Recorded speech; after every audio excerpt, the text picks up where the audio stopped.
I'm doing the Celtic Tiger. Celtic Tiger began around the early 1990s and ended in the 2007 2008 time. Uh, Usually it's cited as ending at the 2008 financial crisis. So the biggest contributors were the technology and manufacturing sectors, largely fueled by FDIs. Major multinational companies like Microsoft and Dell established operations in Ireland, and these foreign direct investments were attracted mainly by its low corporate tax rate of 12.5%, which had been reduced previously from 36%. In addition, the Irish government followed a low intervention approach. They encouraged competition and made the country more appealing to investors. Another key development was the creation of the International Financial Services Centre in Dublin, which alone generated about 14,000 high-value jobs in finance, accounting, and legal services.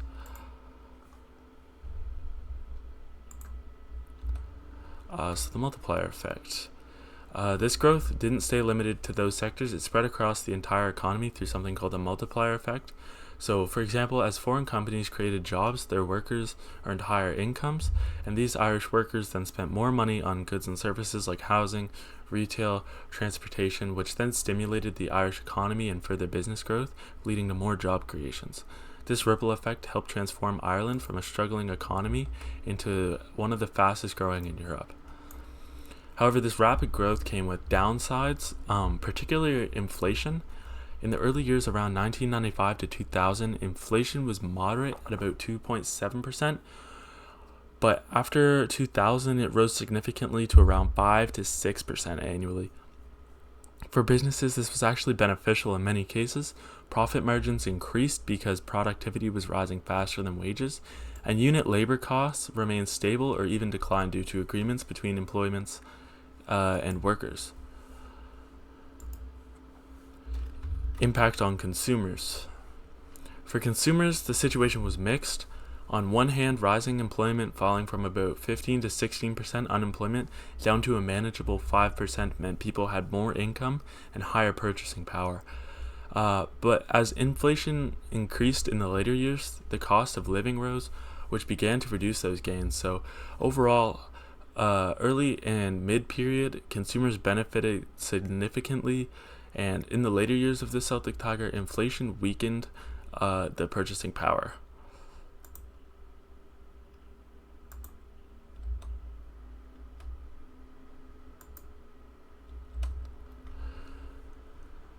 So the labor market is one of the strongest indicators of the Celtic Tiger's success.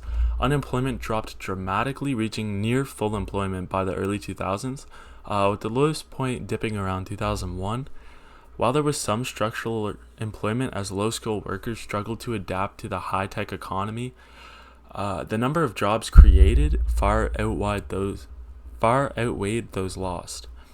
So, like I mentioned earlier, the International Financial Services Center generated 14,000 jobs, so it really ended up balancing itself out for the most part. And the labor force participation rate increased, meaning more people entered the workforce overall. You can see here there's these weird spikes in the graph. Particularly the top of the spikes is during the summer months. So I think it was April to October is when the spikes were, and the dips were in the winter months. So that's just like a weird thing. Gini coefficient. Let's talk about the Gini coefficient. So Ireland's Gini coefficient decreased from about 37 in 1995 at the end of the top of that L shape there to around 30.9 by 2008 down here, indicating that inequality did not worsen significantly during this period. Government redistribution policies, such as welfare programs, help stabilize income distribution. However, wealth still remained somewhat concentrated, even if inequality didn't dramatically increase. In terms of economic output, both GDP and GDP per capita grew rapidly, especially after 1995. This reflects not just a larger economy, but also higher average incomes for individuals. So other indicators of improved living standards also improved. Their exports improved, which obviously raised their GDP, but standards of living, their residential property price fluctuated a lot. It became a concern after initially being low. They doubled within about 5 years, signaling a growing housing bubble, especially towards 2008 here. You can see the drop, but it was not unlike pretty much the rest of the world that experienced the 2008 financial crisis. So that wasn't really an Ireland problem per se. It was like a everyone problem. This is more housing prices, inflation adjusted. So you can see here that post Celtic Tiger, the housing prices were more expensive than compared to during and before. Life expectancy also improved, well, because Ireland's GDP went up, so I mean that's usually linked to wealth, country's wealth. So a wealthier country has more resources, better access for good food, and better health care for their citizens. So that's just another benefit of the Celtic Tiger.